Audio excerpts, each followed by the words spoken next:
Here at Big 12 Football Media Days in Frisco at the Star.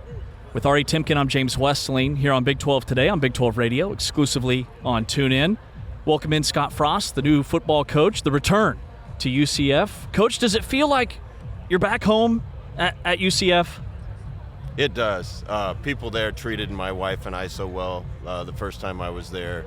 Now we're going back with 3 kids. We had 1 when we left. Okay. Now we got 3, and people have been so kind to us again, and love the people I'm working with, love the type of player that we can get down there, and I wake up every day excited to go to work.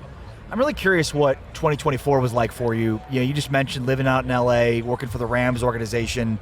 You know, did you think you were going to continue coaching? Did you think maybe the pros?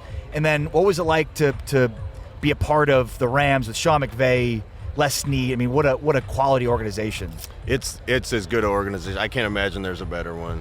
They're such a class act. Sean and Les Snead are such good people. They've surrounded themselves with unbelievable people all throughout that building. That's really what I learned out there, is that, you know, everybody was pulling the rope in the same direction, on the same page, as high character people. My plan was to stay in the NFL, and you know, you hear people talk about where college football is right now, and there's a lot of problems that still need to get addressed. And it kind of, I think, is going to push some people out. I was going to stay in the NFL and wouldn't have come back to college, frankly, if it hadn't been UCF. My wife and I were excited to move our family there and be able to put our roots down and raise them in Orlando, and do it around some really good people. What do you think those problems are still looming for college football? There just needs to be some guardrails. You know, I'm not going to be the one to complain about it. It is what it is right Sure. now.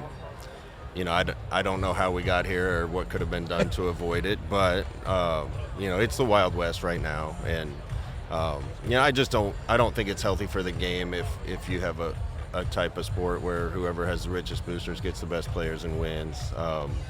You know, I don't know how they fix it for sure, and they're certainly not going to listen to me anyway. But the minute we get some guardrails around it and it's more of a level playing field, I think it makes it a better game.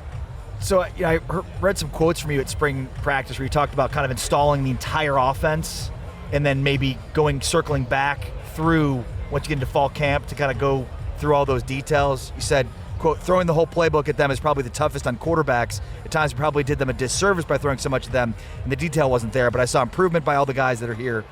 I guess just take me through that and that approach, and you know, what now do you, that you've come out of spring practice, you get ready for at fall camp in terms of those details? Yeah, I'll tell you, our offense is really user-friendly. Like, once you understand the concept and what this means and what that means, you can mix and match and plug and play, and it makes us adaptable.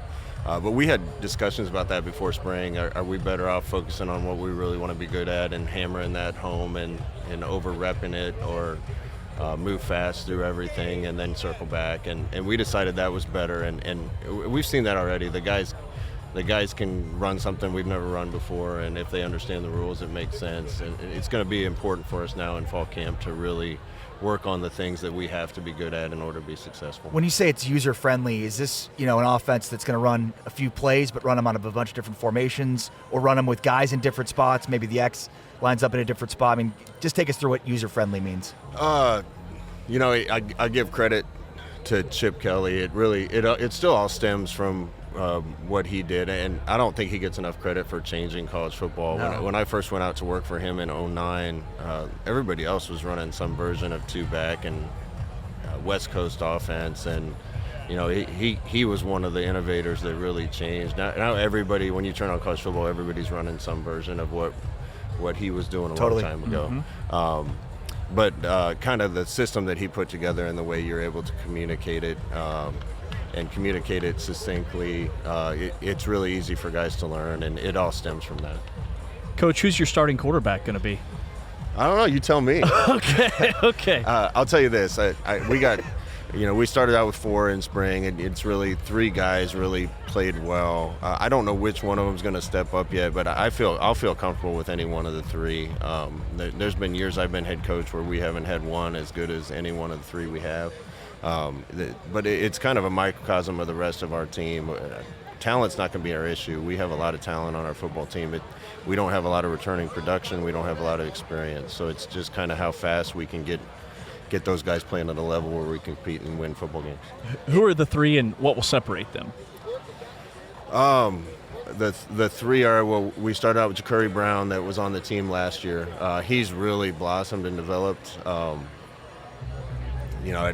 With the coaching we've given him and in our system, I've seen him make just huge strides. Our Cam Fancher was a kid that we got that started at FAU last year.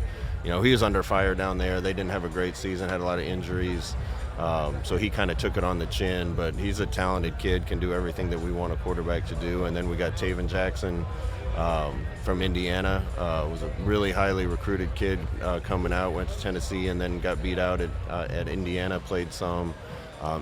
He can do everything we want a quarterback to do too. So I feel comfortable with any one of the three, and it's wide open. It's just the sooner somebody steps out in front and takes it, I think the more clarity we'll have and the more reps we'll be able to get that person. As the play caller and the head coach, will you cater the plays you're going to call based on who your quarterback is? Like, do you have a sense of, like, if this guy's your starter, I want to call these kinds of plays? Or is it blanket? No, I think you're right. All three of them can do anything that we want to do, but each one of them has a strength that I think they're a little better at. So it won't be full-sale changes, but it'll be a little different based on who wins the job.